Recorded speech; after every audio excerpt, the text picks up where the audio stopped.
But it's my pleasure to welcome Katie Rast to the podium as our moderator tonight. Katie is the program director for Fab Lab San Diego and has worked with the MIT to develop and implement the San Diego installation of the Fab Lab here into the global Fab Lab network of MIT. Katie? Excellent. All right, well, first of all, thank you all so much for being here. I'm truly honored to have the opportunity to present our panelists tonight. Certainly, unmanned aerial vehicles are something that we're hearing so much about these days, and it's something that we're lucky enough to have a lot of local development going on around right here in San Diego. So we'll be able to have the opportunity tonight to talk a little bit more about the technology and the innovations that are here locally taking place that are driving this forward. Unmanned aerial vehicles affect our future in ways that we may not have been able to even dream of yet, with such a wide range of applications and the potential to disrupt not only the commercial markets, but also to continue to grow their presence in governmental markets. They have the power to truly change our future and bring a new outlook on the way businesses operate. San Diego is very uniquely positioned regionally, and we have these wonderful companies that will be represented tonight that are working to develop unmanned systems and the technologies that drive them. We'll hear from experts tonight from Qualcomm Technologies, 3D Robotics, and General Atomics Aeronautical Systems. We're very pleased to be joined by these industry leaders here tonight, and we look forward to learning more about the important role that unmanned aerial vehicles and systems are playing in local as well as global innovation. All right, with that, I will introduce Charles Bergen, who is with Qualcomm Technologies.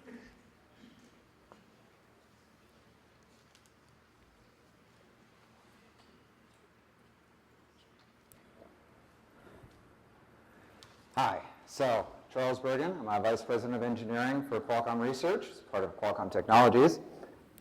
Let's try the next slide. Did it work? There it goes. So I'm the head of the software department. So if you took Qualcomm Research, which is a division of Qualcomm Technologies, and looked at it, you'd see a software group, which is of course the most important, and then the hardware group. And then hardware is mostly RF hardware, although also a little bit of board manufacturing, antenna design, those kinds of things. There's the ASIC group, so do processor research, DSPs, GPUs, those kinds of things. And then systems, which is the classical comm theory, MIT, communications, PhD, sitting in a corner. We feed them every day. So, not that any of you guys recognize those guys or resemble those guys. So I love it when people say drones are new, because I can try and find a picture like this one from 1946. This is an unmanned drone. Actually, it does pretty well for itself. It flies 200 miles an hour. It was a target, so you practice shooting at it. And then when it finished, it'd deploy a parachute, and then some guy would go and pick it up, and then they'd reload it and go again. So a lot of people would say, of course, this doesn't count. It's custom built, expensive, all kinds of custom electronics, everything custom. And I would agree that things are a lot different now, because now we can make them out of smartphones. We can make robots out of smartphones. And in fact, these are robots built out of smartphones.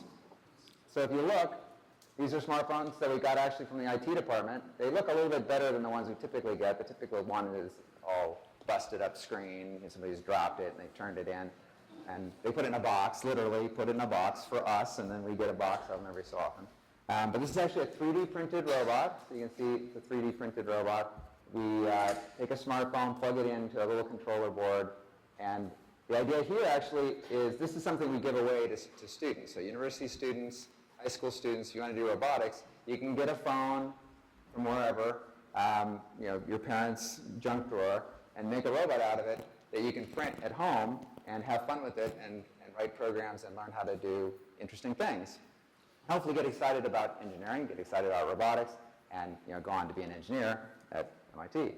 One of the fun things actually is, if you notice, the phone is face up, and there's a little periscope on a servo underneath, and the main camera for the camera phone can actually see through the mirror. So you can actually rotate the periscope around and then look around in space without having to actually turn yourself, which is actually pretty fun. And you can actually see these guys in the box out there at the Qualcomm booth. So if you want to check it out, you can try driving them with your smartphone. It's a lot of fun. This is one I actually think is really the future. So people think of little tiny drones as the future. And when people ask me what's the future of flying vehicles, I actually think this is more like a flying vehicle. This is actually a Lockheed Martin vehicle, no offense. But it's a it's their Ares tilt rotor, so it's actually an unmanned tilt rotor. And so you can see here is the tilt rotor flies in, and then you can put cargo inside. You can pick up different kinds of cargo containers and then lift them off all autonomously. And this is really the future for me. This thing, is carrying heavy weights, big loads, long distances. And it's exciting because now you can be in the middle of nowhere and send relief aid. Right? If you had a hurricane, Katrina hits, these things fly in. Even with the hurricane still going, these things can fly in because there's no pilots. So I think the future is really bright, not just for small aerial vehicles, but very, very large ones.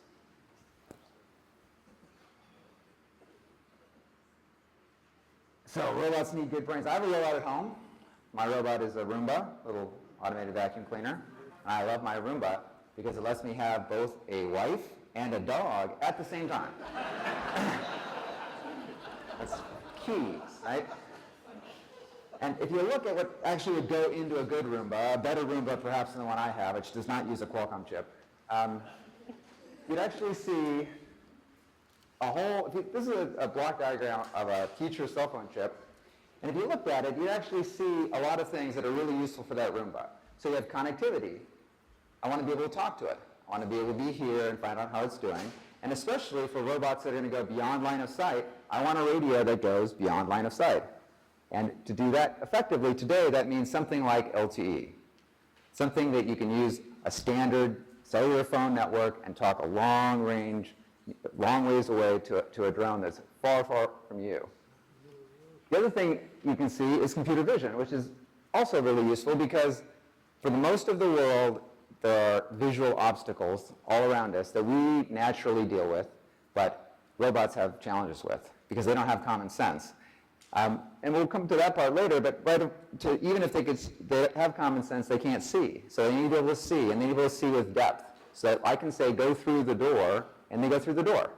If I have my dog and say, go through the door, my dog will go through the door, reluctantly, probably, but he'll go through the door. And he won't ram the door if I happen to be pointing at it. My robots will not do that. If I point at the door, they will ram into the door. So I need is my robot to see the door, measure, know if I can make it, and then push through the door if I say go through the door. Because I might be half a second away on multiple radio hops to get to you. So I can't drive with a half-second delay, not through a door. I can drive, sort of, hey, go over here, but I can't drive through the door. And I want to drive through the door, so I need computer vision. I need an IMU, inertial measurement unit, and I've got one. I've got accelerometers, gyros, pressure sensors. I've got it all on board. I've got GPS. I've got the central processing unit. So a standard cell phone chip today is 4 cores running at over 2 gigahertz.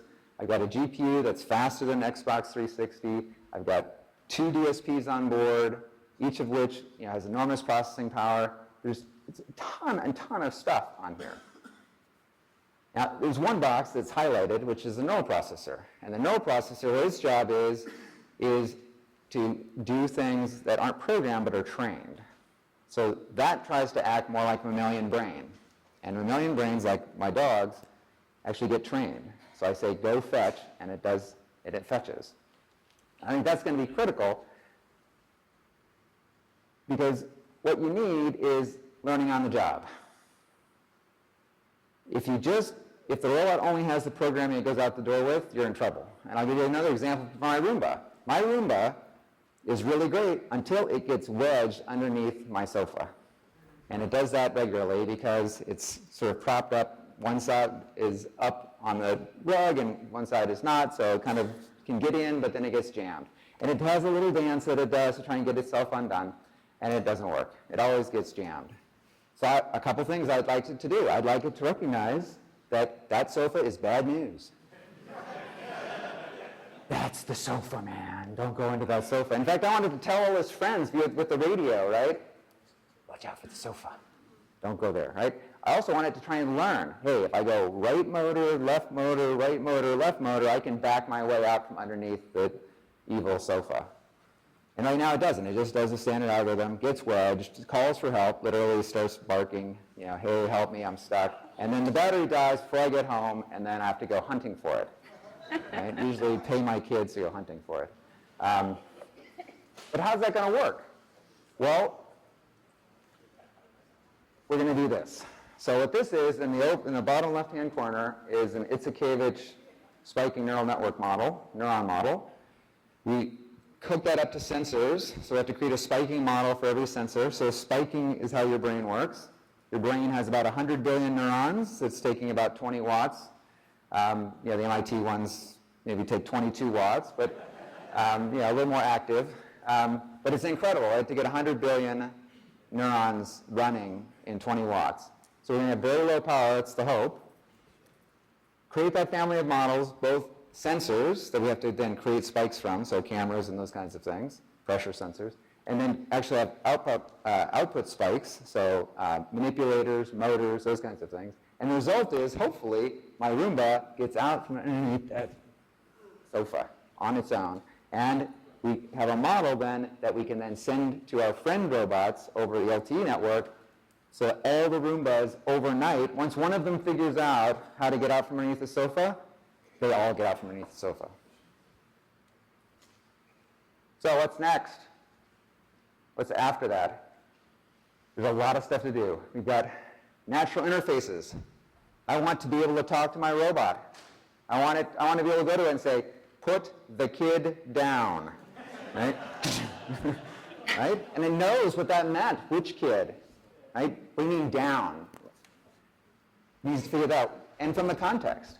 Right? How about learning? We talked a little bit about learning. I need to be able to learn. I need to be able to control. Perhaps as a robot, I need a kill switch on my phone. That would be nice, right? Robot's doing something I don't like, stop. All robots within a certain vicinity have to stop. Right?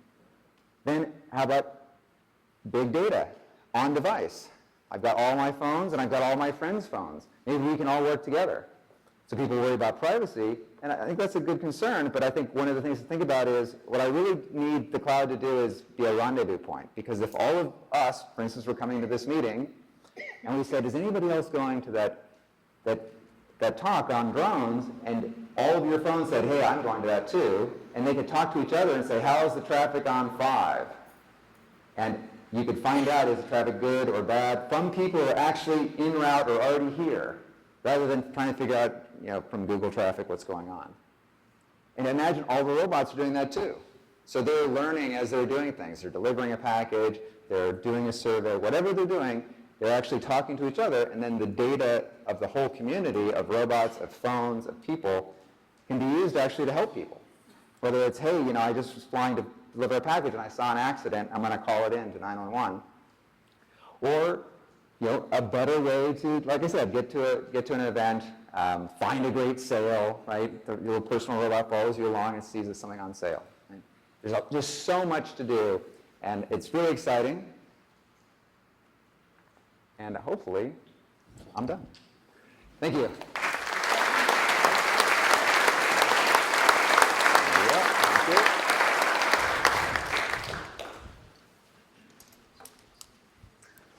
Okay, up next, we will be hearing from Jill Myers of 3D Robotics. Thank you. Way, Jill. I'm going to keep water in one hand because you've probably heard me coughing.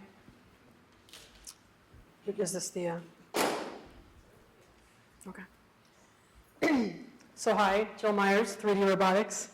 My role at the company is a little bit of a blend role. I'm managing the program management, project management portion of the company. I'm also helping manage the engineering group here in San Diego and helping the company with various and sundry different aspects of moving the company forward. So I don't know how much you all know about 3D robotics. I was asked to tell stories, so I'm going to mostly tell the story of the company, how it started, how we got to be where we are, not trip on the cord, and what we build and why we build it. So I don't know how much you all know about 3DR, as we call ourselves.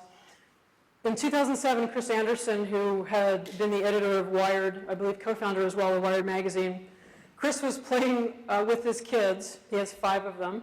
And they were playing with Legos and they got really bored. So Chris, who has a degree in physics, said, hey, I have a really great idea. I would like to do something that flies. So he actually built the world's first Lego UAV. It is currently, I am told, in the Lego Museum in Denmark. And he started to think about this as an industry. So he started an online community called DIY Drones, Do-It-Yourself Drones, that started as a blog for amateur UAV interested folks, for remote control pilots to get involved in helping him build this community to build better autopilot software.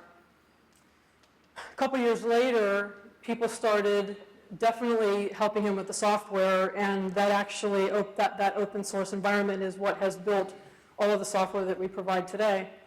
A very young gentleman who at the time in that photograph was 19, named Jordi Munoz, who's now our head of technology.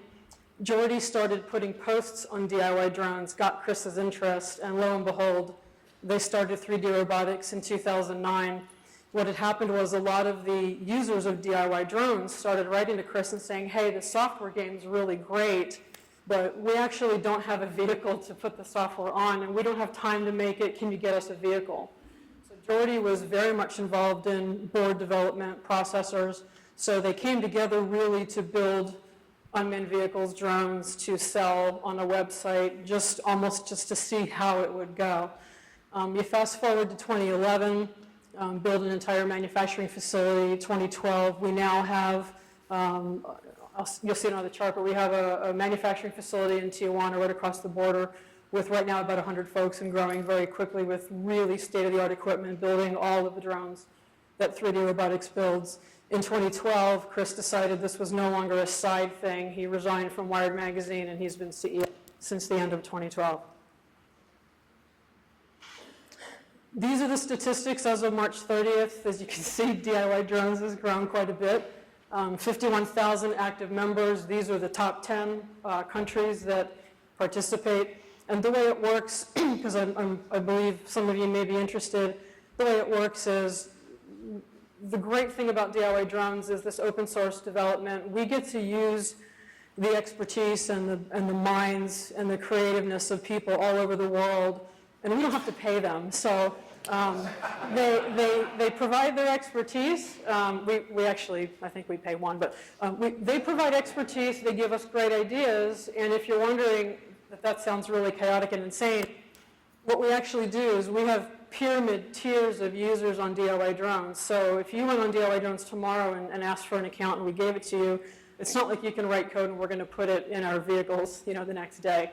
We have tiered users and only a very, very few levels of folks are allowed to actually check in code once it's reviewed. So we do have a formal process, but the open source ability really gives us, the expertise really worldwide.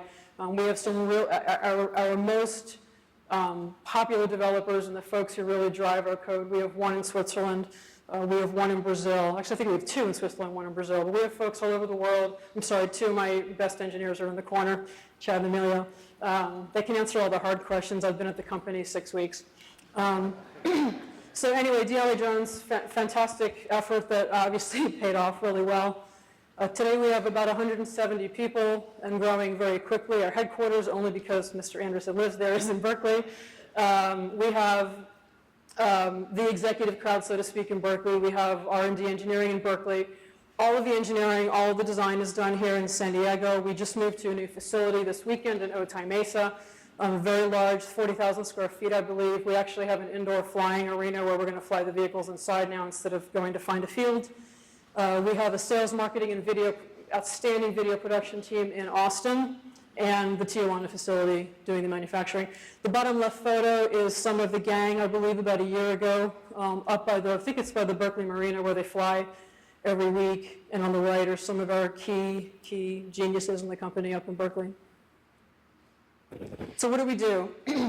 We basically, if you go on our website, you can click on shop or store, whatever it's called, and you can buy almost anything. The main thing we build is, I'm going to go in reverse. We build complete systems.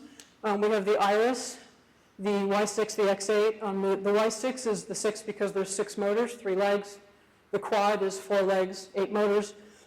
We also have an airplane version that we just released a new one called the Aero several weeks ago. Has a little bit longer range than the rotorcraft do.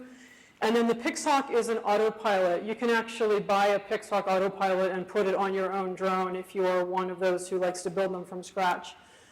You can also download our software. We have complete autopilot mission planning. You can control our vehicles from a cell phone, from a laptop, from a tablet. Download the appropriate software to whatever device you have and be on your way. They are fully autonomous, or you can fly them with the remote control devices, the transmitters that come in the box. So why do we do this? My favorite part. So I decided to focus on the most common markets that we are in right now. Agriculture has become our biggest at the moment.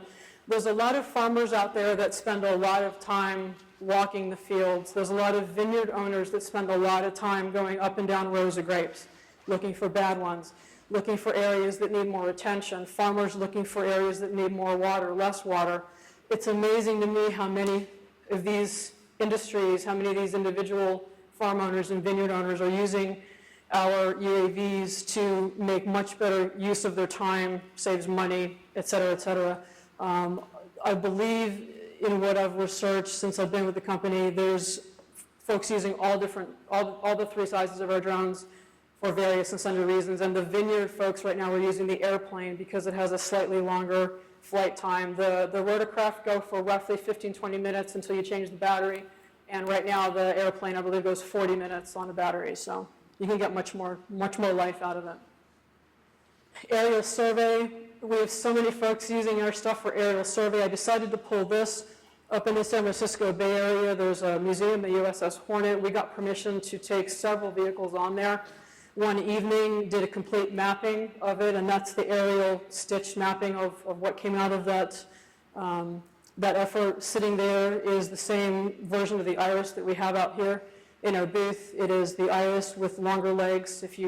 When you take it out of the box, it has short legs. If you put the gimbal on it, which will allow the camera to stay steady as the thing moves around, that's the one with the gimbal on it. Nature Conservancy, there's an organization called conservationdrones.org. You can go to the website. You'll see lots of blog posts about 3D robotics vehicles being used for all kinds of cool stuff. Very recently, they used drones to do restoration surveys of parks in Sumatra. And there was a press release very recently. There's a company called Falcon UAV using our autopilot and tied up with the World Wildlife Fund, and they're out surveying herds of animals and trying to catch poachers. Really kind of save the world kind of stuff. And my next to last slide, there's a ton of applications. It was hard to pick. I saw a great article where a bunch of students were given some of our drones to help survey and learn how oil spills move around. So they're, whatever they're doing in school, they're trying to help eventually monitor oil spills and contain them faster. The upper right, we have a crazy video on our website of this insane person climbing upside down, but he actually sent the drone up to track him while he was climbing. So he had one tracking him and then one taking pictures of the whole event. Construction sites or large construction companies are starting to call us to be able to use our drones for surveying of their sites while longer term, 6, 8, 10 month long construction activities are going on. And then we've had a ton of calls from search, rescue, fire. If you can imagine just sending a drone into an area where there's a fire where you don't want to send a human being. And one of the great uses of small drones is you can get them into you can send them into tunnels. You can do very interesting things with them where there may be a dangerous environment and you don't want to risk someone's life. So we get calls all the time. And again, people purchase our drones and we don't know what everyone does with them, but we do get a lot of calls for people who want to buy them for their entire organization, like a fire department, police department, what have you. And my last slide, So this is Chris Anderson, our CEO, if you've not seen him on the news. He's been in the press a lot lately. There was a USA Today interview a couple weeks ago. He was on MSNBC.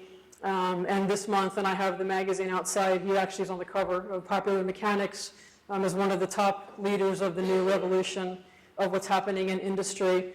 That picture of him on the right is him actually flying the Iris at our building in Berkeley. So the whole point of this is, 3D robotics is doing something very different than most traditional large companies like these fine gentlemen represent. We're trying to get something into the hands of the consumer, into the hands of organizations that wouldn't normally think of using a drone or an unmanned vehicle to further their business. And we believe that we're leading the revolution in getting these vehicles into a much wider range of use worldwide. Thank you.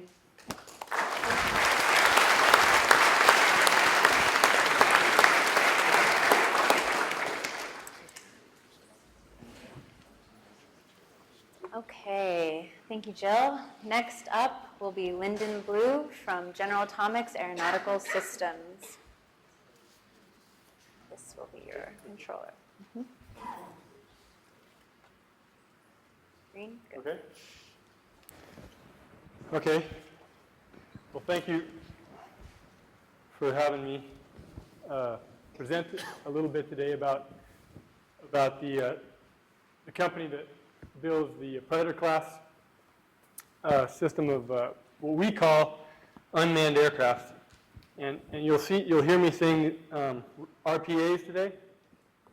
And there's a reason for that that's important, that drones in our business historically were exactly what Charles was showing in the beginning. They were target drones. Target drones are brainless things that you put up in the air, and then you went after them, a lot of times with live ammunition, and you shot them down. So that's why we never really resonated to the idea that Predators would be drones. And of course, Hollywood has taken over the term now and has made it, I think, in some cases, even a little bit more detrimental in the sense that the Hollywood drones tend to be sort of unthinking, completely autonomous, indiscriminate murdering robots, which is also,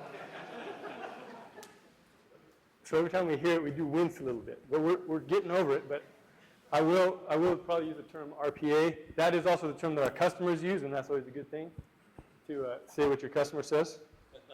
Use the same term. And unfortunately, we don't have a stand outside, but I noticed that some very intelligent fellows from Fab Lab, right, actually made a stand for us without even telling us, which is great. So you can go out and see a Predator B. Not quite life size, but it's a very, very good piece of equipment out there. And it gives you a bit more of a feel than just the two-dimensional view you're going to get with the PowerPoint. So a little bit about the origin of the Predator system. And that is that in the late 80s and around 1990, and there was that conflict in the Gulf in 1990, the way that you did ISR over time was pretty much like this.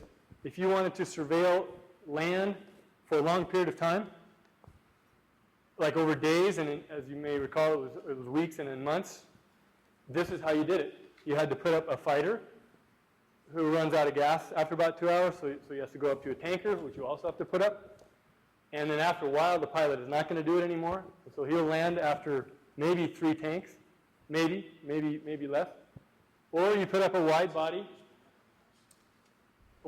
jet, and the wide-body jet has a long legacy of being part of the American and the sort of the Western, well, I'd say the worldwide surveillance, airborne surveillance capability. These wide bodies are actually, though, based on, many of them are based on the Boeing 707, which, if any of you are as old as I am, you'll remember that you maybe traveled on that when you were not even a teenager yet. And they are still the basis of one of the biggest bases of our wide body surveillance system. To operate those aircraft with 10 to 20 people in the back is also an extremely expensive proposition, and you have a endurance limitation, significant endurance limitation. Maybe you can operate these for 8 hours, maybe. In the Middle East, with these old engines, when it gets really hot, not even that, and they can't even make altitude. This is the way that things were done routinely in the early 90s. And of course, part of it has continued now, but the idea of having a long endurance aircraft that you could operate on a per hour basis that was much, much less than what you would obviously have to pay for, or do have to pay for these kinds of aircraft that have, especially on the left there, can have another mission. That was the motivation for originally going to a Predator-type aircraft. And so in the early 90s, then General Atomics began with a very small group of people, and actually they were part of a company that was in liquidation that we acquired, to build an unmanned aircraft that would be controlled via line-of-sight data link, and that would have a navigation system based on the new, at that time, fairly new GPS system, so that you could easily tell it where to go and have it know where it was. Predator is the first production aircraft, significant production aircraft, that you've probably seen a lot in the news, and maybe some in the movies. But I brought this picture just to show you the size of the airplane. This is the legacy airplane. It's not even in production anymore. We built almost 300 of these, and most of them are still operating. But it just gives you an idea of the size of the legacy aircraft. It's more than a 40-foot wingspan, and it's got a snowmobile engine on it. So it's not huge engine technology that enabled this. What another enabler for it at that time in history was composite materials, which did allow you to build the whole airframe much lighter than you would if you had to build it out of aluminum. But anyhow, the Predator B, which is out there, actually has a 60-foot wingspan. So these are fairly large aircraft, and that's sometimes not, sometimes in the public not quite understood. So the enabling technologies, there were several of them. As I said, materials certainly contributed, and now these lighter materials are going to all kinds of aircraft. But the data link, particularly the SATCOM data link, was a key enabling technology because it allowed us to fly these airplanes. Now that they were light, so we didn't have to put a pilot in them, we could just put gas in them. They could fly a long, long ways, but if they flew longer than I could see them, then I lost control. So that's why the satellite enabled the really long distance control of these systems. And now, of course, you can control the system from anywhere in the world because it bounces to a satellite, and then it can go back down to a ground station anywhere, and you can actually have a terrestrial link. And that's how come in Southwest Asia, those aircraft are flown to a large extent from Nevada today, and have been for the last decade. And of course, the other big enabling technology was satellite-based GPS, which allowed you to have a navigation system that would function and allow you to control where the airplane was going. Another big enabler, so that's the aircraft enabler technologies, and I probably have missed some of those, but another key enabler is the mission systems technologies. And so the airplanes that are flying around, and these Predators had when they're clean, they probably can fly for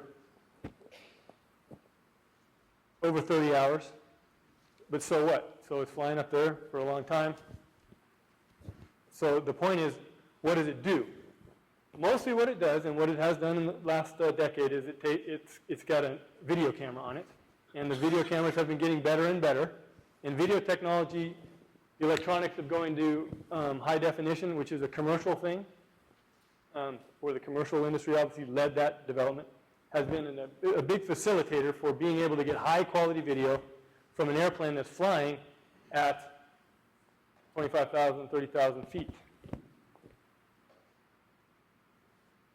Another enabler, what you see here is a radar image. And you can make images from radars, but you need quite a bit of processing power. Because radar, you have to create a lens that's what's called a synthetic lens. So you have to actually do a lot of numerical operations on returns that are coming back from this radar over maybe a length of a mile in the air. And that processing power is something that also didn't exist,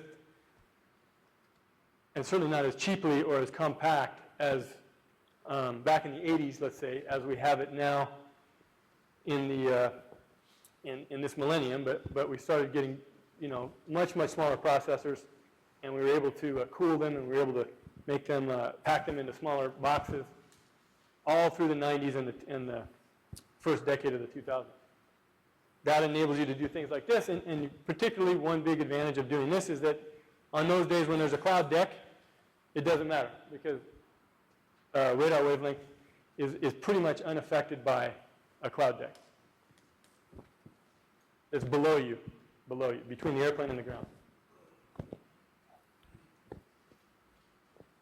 Okay, another point about the sort of history of the Predator is that as you can see in this chart, we have a lot of variants that were built over the years, starting in the early 90s. And by the way, on the left here you have flight hours, and we're almost at 3 million flight hours for the fleet. And we put every single variant in here, so it's kind of too many. But the point is that I'm making is that most of the Predator variants, particularly the ones that are now in production, were not built as part of a government program. And we believe, certainly, that has made a difference in how quickly we could design these things, and for how much money we could design them. Probably, I think, it's an order of magnitude difference. And so all these airplanes went into government production after we designed and flew the first prototypes. And I think that's a trend, even in the defense business, that is going to become more prevalent.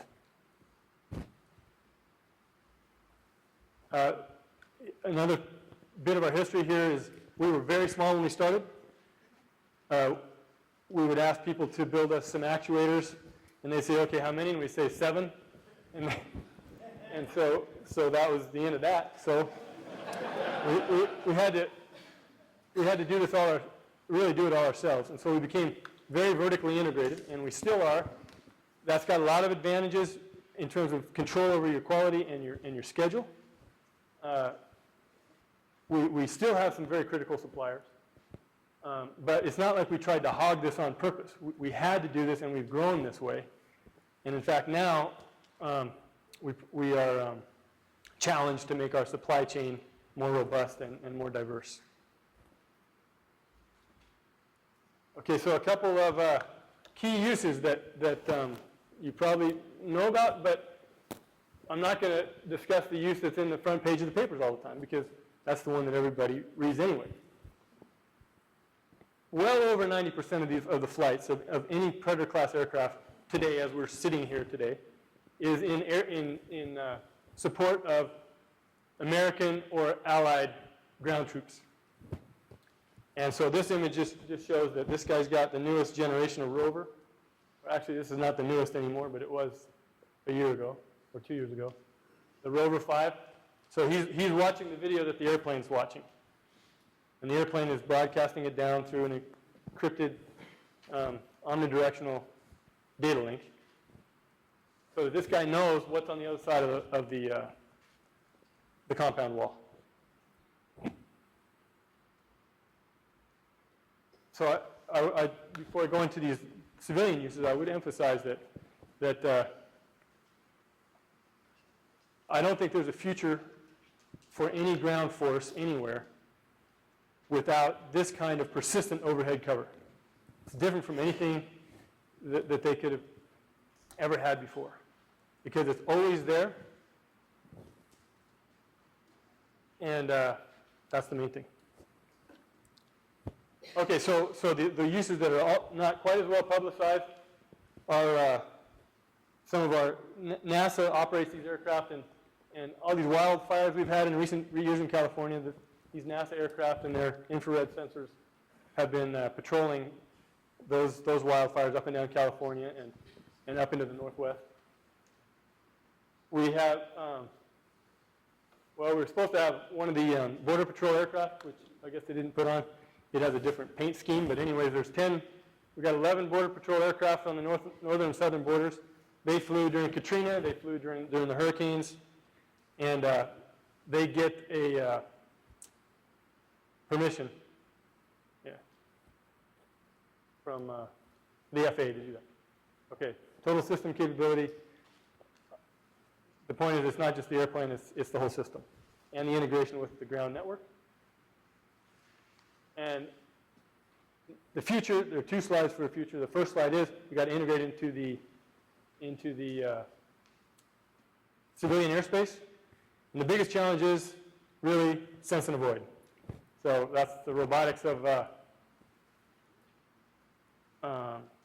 active sense and avoid, which our systems already exist, and then sense and avoid for those targets that are not squawking. There you need something that is what we call a passive sensor, which will be like a radar and detect these guys that are not squawking. And the last point here is, the other point about the future for this class of unmanned aircraft is you got to somehow address the threat that we haven't had to address in recent years, and that is surface air defense systems. So that's my presentation. I'm sorry. I got carried away. Thank you.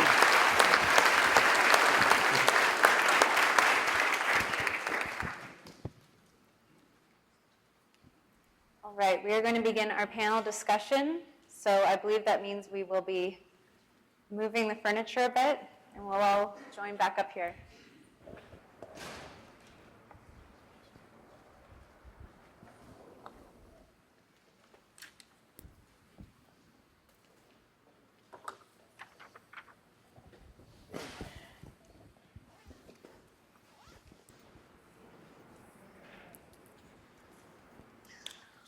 All right, well, thank you, everyone.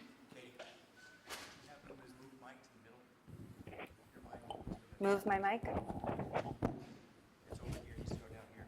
My mic? Yeah, just hit Charles. Oh, Charles. Charles's mic. Thank you. Okay, I'll do a little reorganizing. Better? Good? Great. Okay, so thanks, everyone. I will go ahead and throw out a few questions. Some of the things I'm going to ask we might have touched upon, but certainly if there's other examples or folks on the panel that we haven't yet heard from on these topics, we'd very much like to add to what we've already discussed. So we hear a lot about the sort of what drones do in the world, or what unmanned systems do in the world. What is the technology that drives that? What enables the drone to both detect, gather information, and even be autonomous? Can we hear from some of our panel members to just give a little bit more of an education to our audience about how this works? I mean, I can do a little of that. Okay, go. GoPro camera, it's a big one. Camera, okay. The Iris actually flies with the GoPro camera, and the larger vehicles we have obviously take larger cameras. I mean, the key technology, I think, in the products that we build at 3DR are basically, there's radio technology to communicate between the transmitter, if you do use it, and the vehicle. There is Wi-Fi if you're using that. There's a lot of just communications technologies that enable the communications between what you're using to control the vehicle and the vehicle itself. And then for us, because we don't at the moment have integrated optics, as I said, when you buy an Iris, for example, off of our website for I think only $750, you actually just put a GoPro camera on the mount in the underwater housing and can go and take still or take video all you want. So those are, I think, kind of the key enablers. And then I guess the other thing is we do use a lot of manufacturing technologies, not so much in how they fly, but how we build them. As I mentioned earlier, we have really state-of-the-art equipment in our facility, everything from 3D printing to CNC machines to actually do the design and do the printout. So I think that's pretty much from our world. You have a much different answer. Well, no, it's similar. I would say one of the enablers, which maybe is not something that I mentioned up here before, is that over the past 15 years, the manufacturing and the logistics capability that we have had to set up and control a pretty breakneck pace of growth, or inside a pretty breakneck pace of growth. That has been one of the biggest enablers for making this technology make the contribution that it has today. And so a lot of people are afraid of, well, aren't the other countries going to build their own thing and then they'll catch up to us, so we got all these super duper secrets. And I'm sure we have some secrets, but the head start we have is a very robust and highly organized manufacturing and logistics capability, and that is a key to being able to do this kind of thing around the world. Great. So I'm going to surprise you all and say it's because of smartphone chips from Qualcomm. No, I think smartphones are a big part of it, because if you look, we're actually at Qualcomm, but the whole industry is shipping more than 1 billion smartphones every year now, and the price pressure on individual components, including gyros and accelerometers, cameras, is extremely intense. Anytime you multiply by 1 billion, all the business guys start counting fractions of a cent, and as they should. Those things add up. And so the price pressure on the smartphone components has resulted in an ecosystem where you can create the electronics for a robot at a price that you could never touch in recent history. It used to be, to build a nice IMU, it was $1,000 or so. You probably know better. And now a similar capability IMU, albeit done with a lot of software and not completely on the mechanical side, but with the same kind of performance, is in the sub-$100 range, and if one on your phone is actually done in the dollar range. So the ability of the smartphone economics and the ecosystem of the smartphone sort of drag through all this great stuff that you can put on your robot, I think has been a huge factor in being able to build something for under $1,000 that can perform the way that the 3DR robotics can. I want to throw out one more thing. It was mentioned, I think, earlier, GPS. Where would we all be without GPS on our phones and in our cars? The whole way that our mission planner works, and the vehicles couldn't be autonomous, any of the ones that we deal with, without GPS. So big shout out to GPS. So thank you, guys. So what are some applications for UAVs that we might not hear about so frequently in the news? Lyndon, you touched upon a few of them in your talk. Certainly, I think that some of the applications related to things like search and rescue are very interesting. Even agriculture, and Jill, you touched upon that, is something that has been put to use for in some very interesting and powerful ways. Are there any other things that you've seen that perhaps allow us to have eyes in the sky where we wouldn't be able to otherwise, that you can touch upon for us? Well, I'll throw a new one out. One of my friends from high school wrote me on Facebook the other day, and he's a home inspector in Las Vegas. And he wrote me and he said, "Hey, I looked on your website, and if I buy one of the irises, can I take photos of the roofs of the houses I can't get to the roof as part of my home inspection business?" Sure. We get calls all the time. We got calls, people want to deliver sandwiches, which we're not fond of, but The sandwiches or the delivery? yeah, I don't believe anyone, including Chris, wants to get in the delivery business. I'm sure you all saw the Jeff Bezos announcement, which went crazy on the news 3 months ago or so. He's going to deliver packages with UAVs someday. Yeah, we'll see. We'll see if he does that.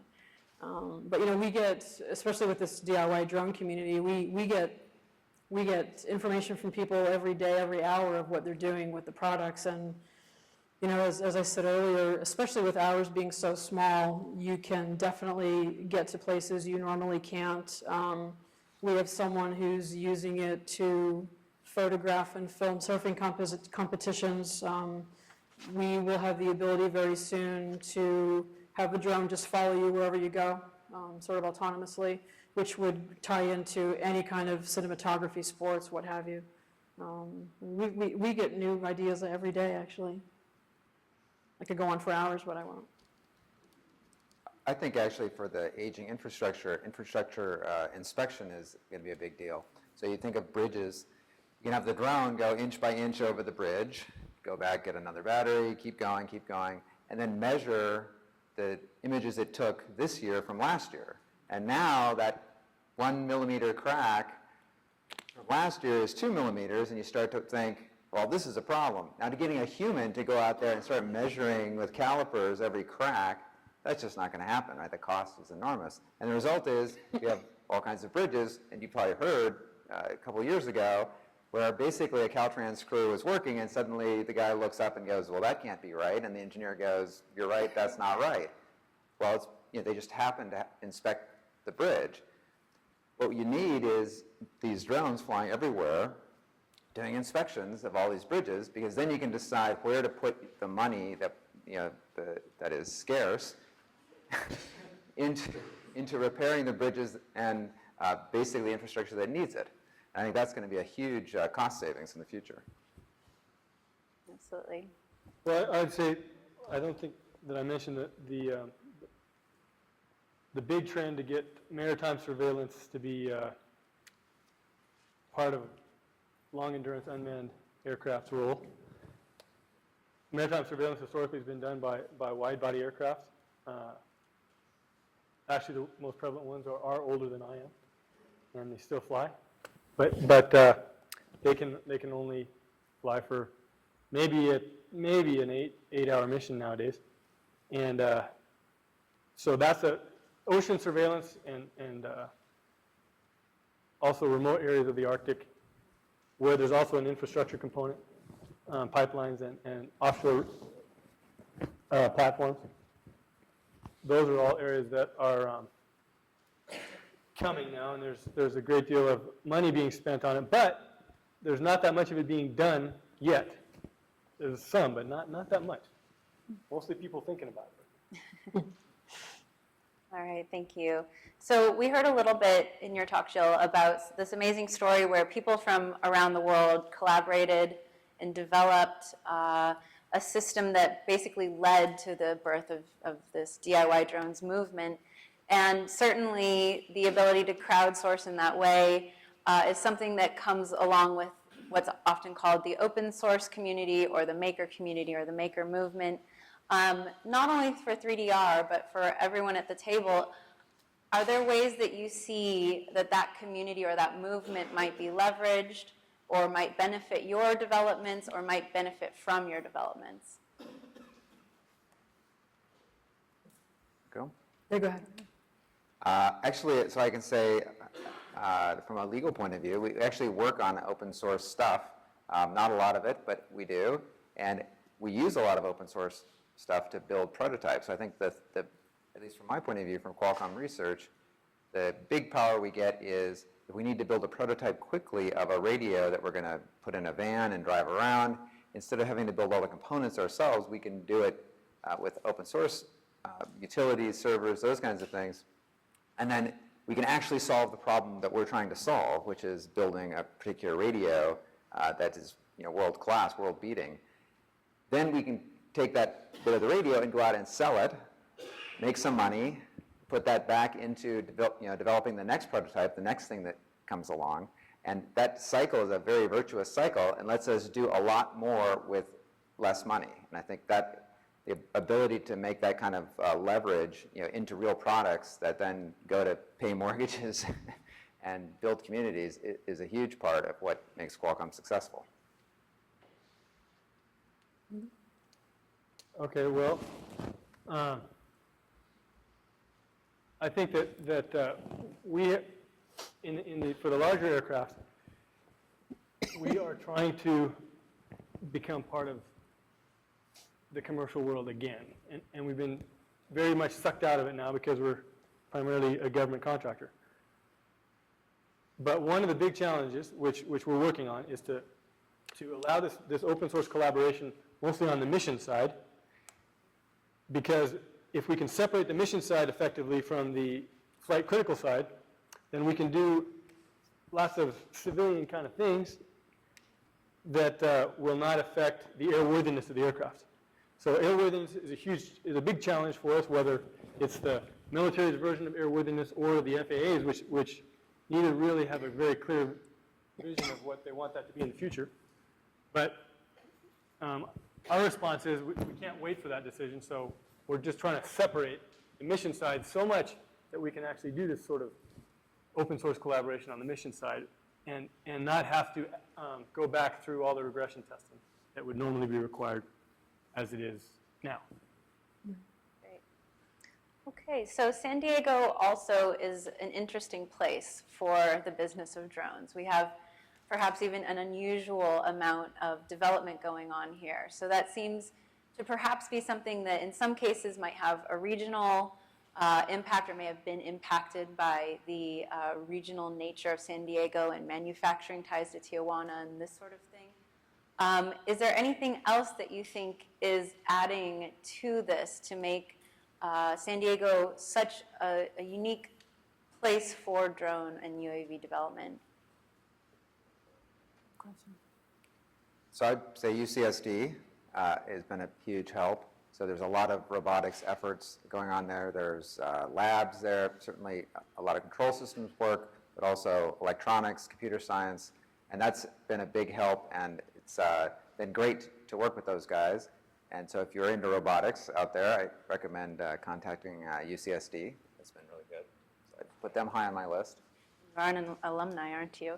That's true. That's true. They did not pay me, though, to say that. Okay, I know. Yeah, I mean, we pull, I think it's two ways. We pull from the community. We're starting, we did it, I understand, informally last year. We're going to have a formal internship program this year, and we're talking to UCSD about getting some interns. And I think that, part of the way that we're giving back to the community is in just the way, again, that everyone's just out there, using our drones. We, every other Friday, our entire engineering department leaves the facility at about 3, and before we moved, we were going out to a park near SeaWorld. I don't know where we'll do it at Otay Mesa, but we have a Friday fly day where we go out and all of engineering goes and we drag all the drones and we go and fly in the park and just to get out in the community. And it's also mainly just so we get out and have fun and get fresh air. But, the amount of people that come up to us and talk to us and ask about it, and, it definitely piques a lot of interest in the local community as to what they can do with it. And we have some great video on our website and on DRI Drones of people who've done video of, someone put up a gorgeous thing of Big Sur the other day. And so I think it's generating some interest in taking photographs and video of the area itself, actually. Well, I think UCSD is a corner, and SDSU also, a cornerstone of San Diego's sort of intellectual capability. It's not that tough to get people to come to San Diego. There's a few people that won't do it. It's really weird to talk to those people.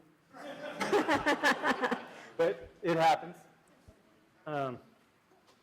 So I think another thing that we have out in the west, I should say, of the country, is we do have airspace.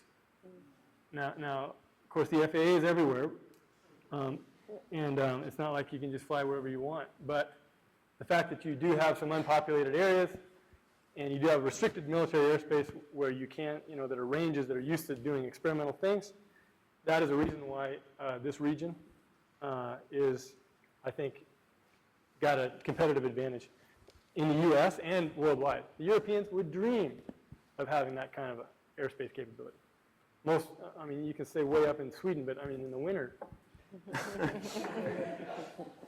Not And happening. the Italians sort of have it, but not as much. So that's another huge advantage.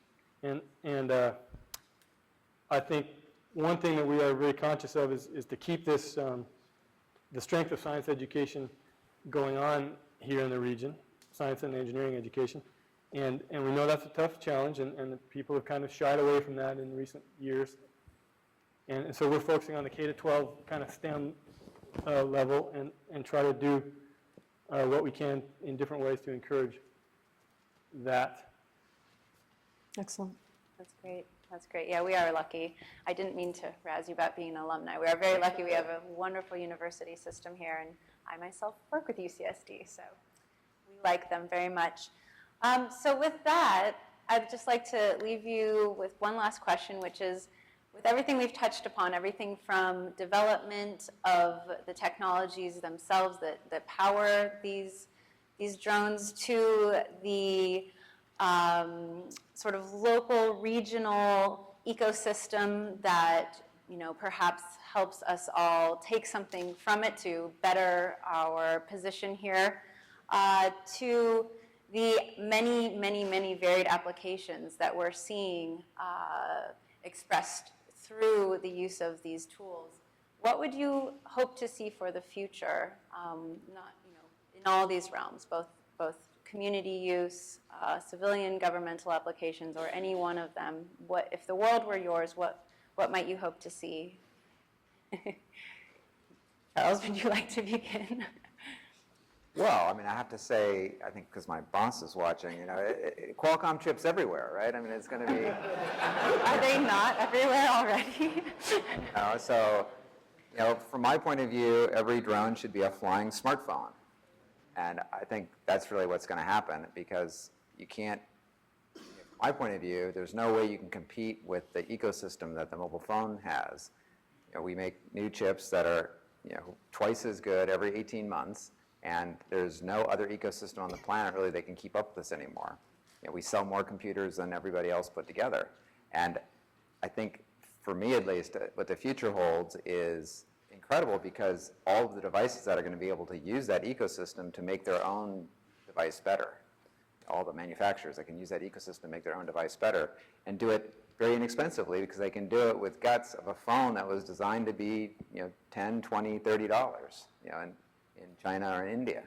And it'll be a great phone, and they'll be able to take those guts and then fly them and have a great product doing amazing things. And I think that's going to be incredible. Great. For me, I think it's just the continued variety of uses of drones. As I said, there's people coming out of the woodwork thinking of really awesome things to do with it. And for me, it's just the excitement of watching that grow without having 30,000 of them in the sky at one time over your head, but seeing the creativeness in the new uses of it is really, I think, what we're looking for with our company and what excites me personally. So. Okay, well, I would add that from my perspective, I would like to see that on the government-oriented side, we would be able to incorporate more of these commercial technological advances, which are so quick, in a timely manner. And the history of the American, defense acquisition system is that it's gone in the opposite direction, pretty much. And so I don't think that's sustainable. And it is probably one of the biggest challenges that we have, is to try to not lose sight of the fact that to really improve capabilities, you have to be able to incorporate innovations and advancements from the commercial side, and you've got to figure out a way to do that within the existing procurement system. And right now, it's quite a challenge. So if I was king for a day, I would. You fix that? Yeah, try to fix that. Well, we can do things on our own, and we do. We are doing that. But I think overall, from a national standpoint, that's going to hurt us in the long run if we don't recognize that it takes us about 25 years to develop an airplane if you do it the right way, the government way, and it used to take us 4 years. And in the commercial side, it's the other way around. So that divergence is not sustainable. That's what I'm saying. Interesting. Okay, so we will open up for an audience Q&A. I just would like to say before we do that we are here as the Enterprise Forum, so we're really here to focus on the technology behind what we're discussing tonight, and we will avoid going down any sort of legal or political rabbit holes.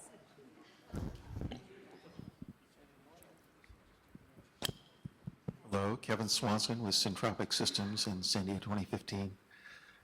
Where do you see the integration of both aerial, land, and oceanic drones in terms of both launch platforms, recharging platforms, and other technologies that will integrate sending that data stream back into an informational capability, recognizing and response?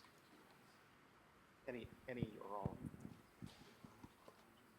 Like you. I can say from our perspective, which is somewhat limited, that it is still today a big challenge to take all the data I kind of showed there, or all those kinds of data, and they go down, as I showed you, through the data link to the ground station, ground control station. That's where the pilot and the payload operator sit. And then what? Well, usually, very often, there's no answer to that question.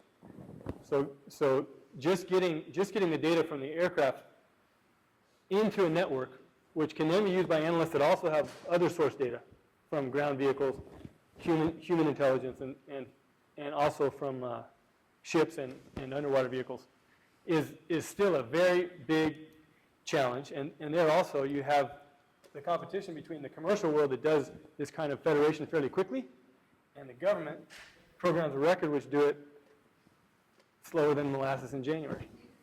If you so our challenge is to try to make us operationally relevant with improvements and with new kinds of data within a time frame of months as opposed to many years. So you got to work on federation technology, basically, and you've got to somehow be able to deal with all the standards that are or aren't defined by the government, and just fight your way through it with the objective of connecting to the great network. So our challenge is just to get our data into the network in the first place. When we get there, then the next step would be to have more robust integration, maybe with other kinds of vehicles. Question over here. Hi, Dave Kane, Air Law Institute. Thanks for coming out. As we look at unmanned as sort of a subset of aerospace as a whole, but the technology represented here is far and away beyond the manned aircraft technology. So when we look at MH370 and we know that your aircraft have real-time telemetry at any given moment, how do we permeate that membrane between unmanned and manned? And is the technology applicable to manned aircraft? Good question. So certainly I'm not going to try and speculate on Malaysian Air, but I think, well, I'll say a little bit because I do have a little bit of an opinion, which is, if the airplanes have to be designed so you can disconnect systems when you have trouble, right? So it's going to be unlikely for an airplane to ever have a system where you can't disconnect a particular radio, because you're going to have the opposite problem. If that radio is causing trouble for the aircraft, you'll be able to get rid of it. My mic still working? There it goes. But I think in general what you're going to see is greater connectivity for all devices, and I think airplanes will just be one of those devices. And to go to the previous question a little bit, you can imagine once you're fully connected to the networks, now you have satellite, cellular radio, point-to-point radio, peer-to-peer radio, all kinds of different kinds of radios all operating together, that the chance that you could actually disconnect from the network without raising a lot of alarms will be very low. And I think that's really where things could change, where you can make it so that it's immediately apparent that something is wrong. Whether you could actually prevent a bad situation like that, I think is a whole different question. But I think it'll be difficult to hide. And that'll be a good thing, right? Because you won't want that. Most of the time, you want to be connected to the radio because it can help you. Whether it's finding the local Starbucks or finding a hospital, right? You want the radio there to help you. Anyone else want to comment? Good. Okay. Here we go. Cozy. Charles, where are we with artificial intelligence that's going to allow autonomous unmanned aerial vehicles, where you can basically tell the vehicle, go execute this mission, and you effectively don't have to have somebody at a base station monitoring every craft out there? Others, where are we, when do you think we're going to hit the Yeah, Vernon singularity where yeah. the computing power of these machines equals the brain of a pilot? So I'm not going to try and make the Kurzweil singularity prediction, although we're working to see if we can make it happen. I think that there are a lot of challenges. I think it's actually going to come out a different way than most people expect. It won't be a human-like intelligence. It'll be more like chess, in that computers will get really good at doing particular tasks, and tasks that were previously thought to be artificial intelligence will be done better than humans, but not in a generalized common sense way. So I can go to my chess computer and it will crush me and crush almost everybody at chess, and that used to be something that was human intelligence. But if I ask it, take out the trash, it doesn't do anything. And I think but then you'll have something that can take out the trash and not play chess.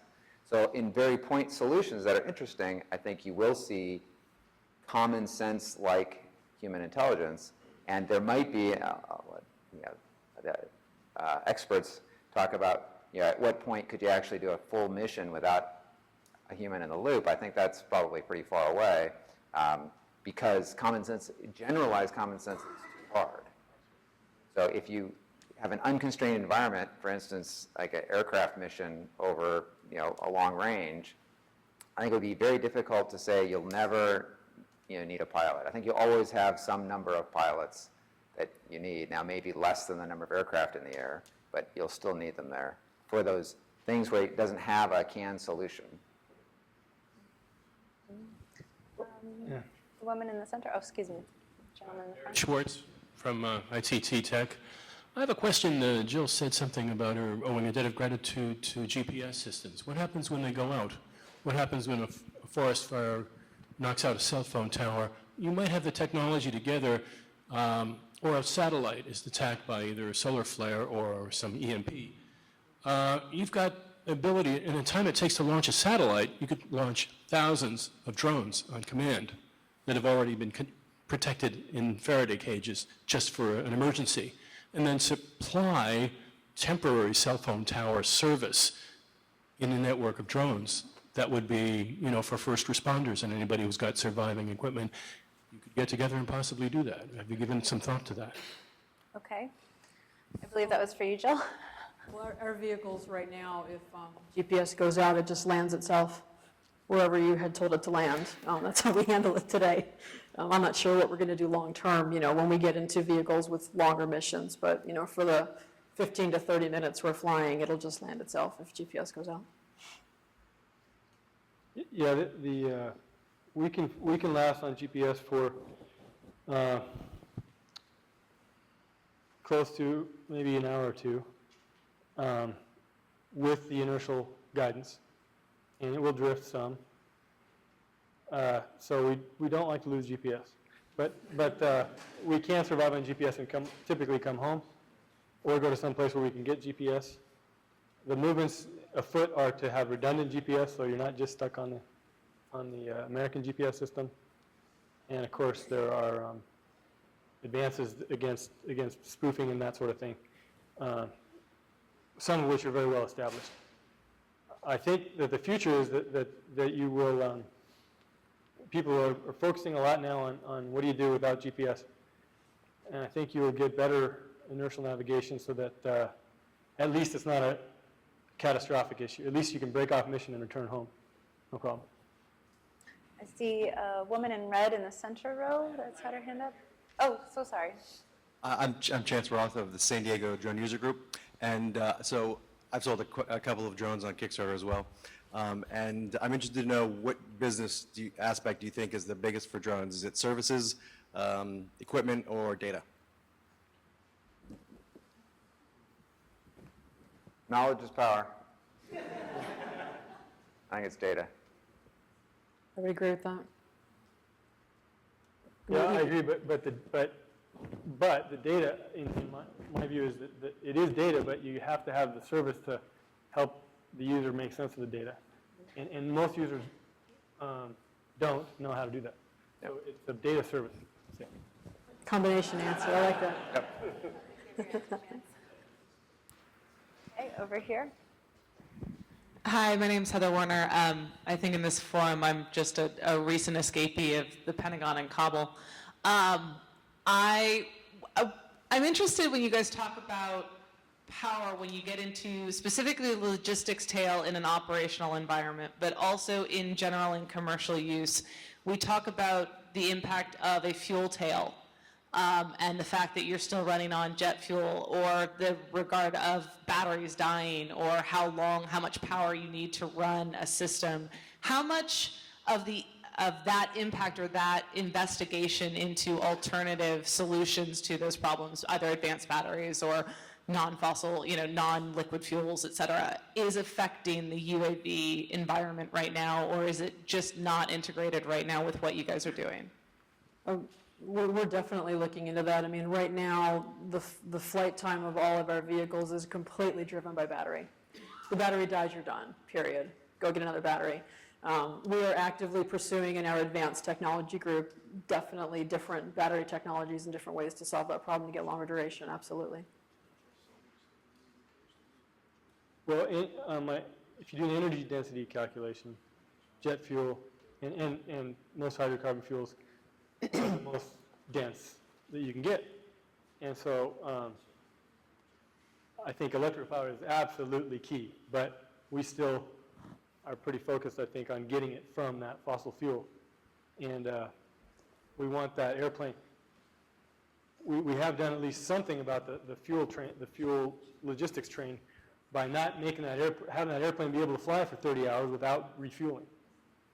So all the Air Force's priorities today are F-35, tanker, and long-range bomber.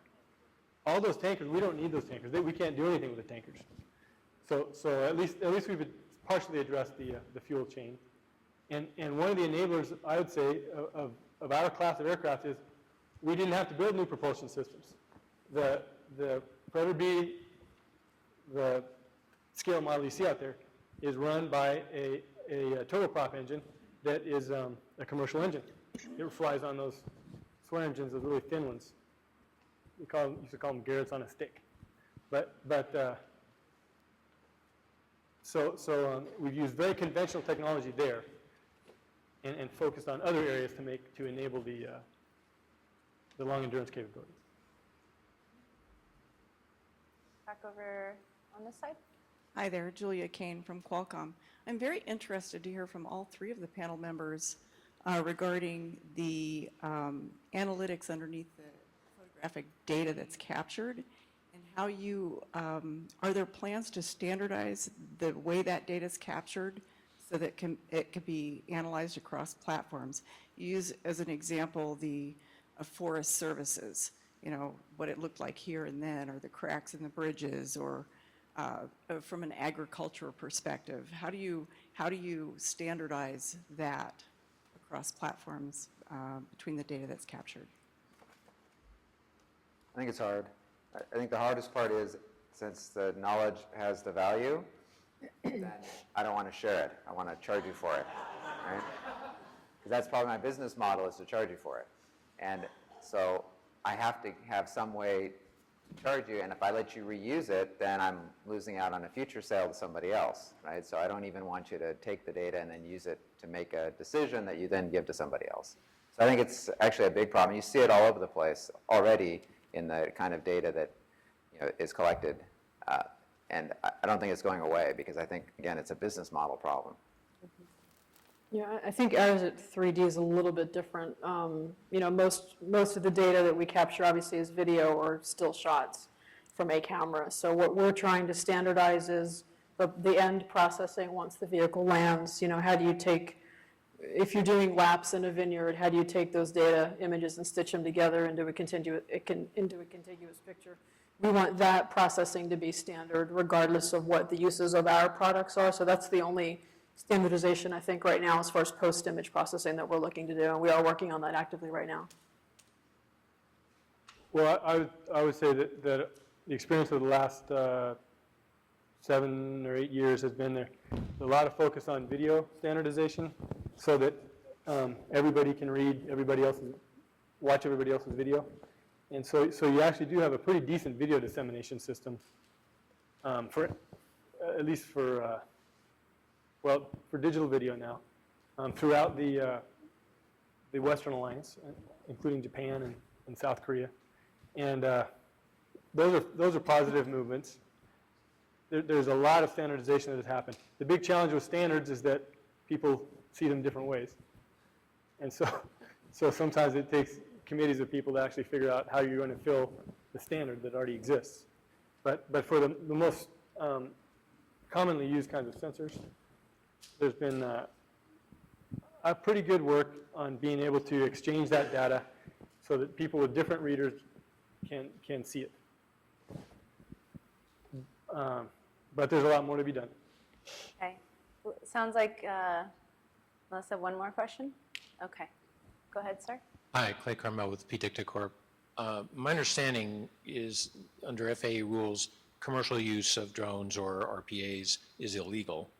And separately, the FAA airworthiness requirements make manufacturing something to those specs nearly impossible. Without some kind of change to those things, it feels like from an enterprise perspective, you're limited to the hobbyist market or the government market. What are you guys doing to address that? What's your crystal ball saying about when there may be some kind of a drone carve-out? Does it go against, was it Clear Skies? Is it going to take us to 2015 or sometimes way after that before we can do anything beyond line of sight for the hobbyist sort of ground up, or for the big government stuff to become available for commercial, true commercial use? Okay, I think you are very correct in addressing that as one of the big challenges. What are we doing about it? The FAA actually has put together some panels over these last few years on which we participate to define standards for integration into the national airspace. And those standards exist, but the implementation of those standards is laid out so that there will be several test centers in the United States that have already been designated. And they're going to get funding for testing validating various parts of the standard, which would take a couple of years. And so that's where we are as a country right now. However, I don't think that the FAA is sufficiently funded for that effort to really perform that effort. And so I think therefore you'll be seeing the early 2020s before there will really be FAA regulations that define what a unmanned air vehicle can do above 1,000 feet, is it? 400. 400 feet. See? And that's my personal estimate. I think that industry has to affect Congress, to help the FAA do this. The FAA is slow and cumbersome, but they finally, I think, have a plan. It's just not funded very well. And for 3DR, it doesn't affect us at all right now because we're not flying over 400 feet. So all the folks buying our products are completely free and clear on what they're doing. So right now, it's not impacting us at all. Not so much you either. Okay, great. Excellent. So I don't believe we have time for another question. Can I get a confirmation on that? It's time. Are there any more questions?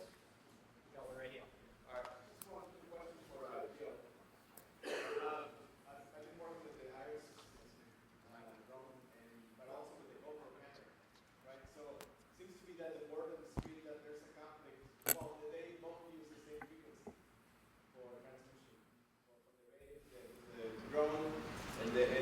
phone, your smartphone to the GoPro camera to get images. So is there a conflict? Is there a real conflict of that technology integration? I'm not aware of it. I'm not aware of that at all.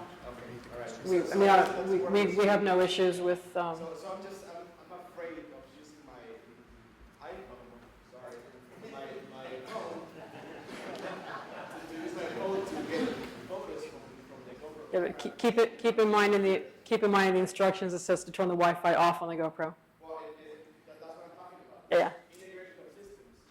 Is there a risk analysis of that integration? I can look into it. I'm not sure right now it's an issue, though.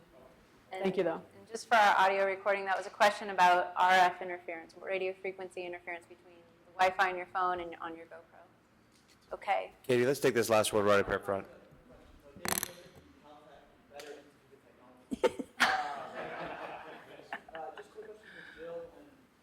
Thank you. Quick question for Jill and Lyndon. Currently, you're both pretty vertically integrated. You both make the airframes, you make the electronics, you make the software on top.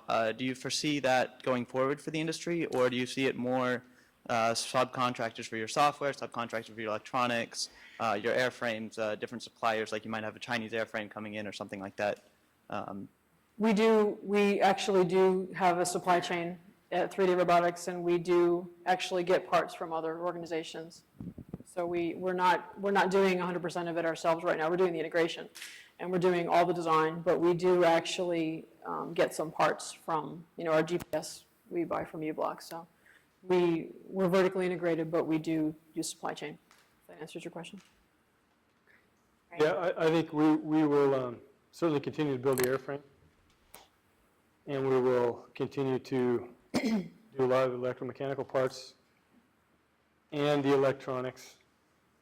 I think it is a competitive advantage for us to have control over that. But there is still a huge requirement for vendor parts and for a robust supply chain. And we have to work a lot on that. And also, again, on the mission side, actually half the value, roughly, of the airplane is outside vendors. They're providing the SATCOM equipment. That's a completely outside vendor. The camera, completely outside vendor. And I think that there are some opportunities for diversifying the supplier base. That's what I would see before, subbing out the airframe.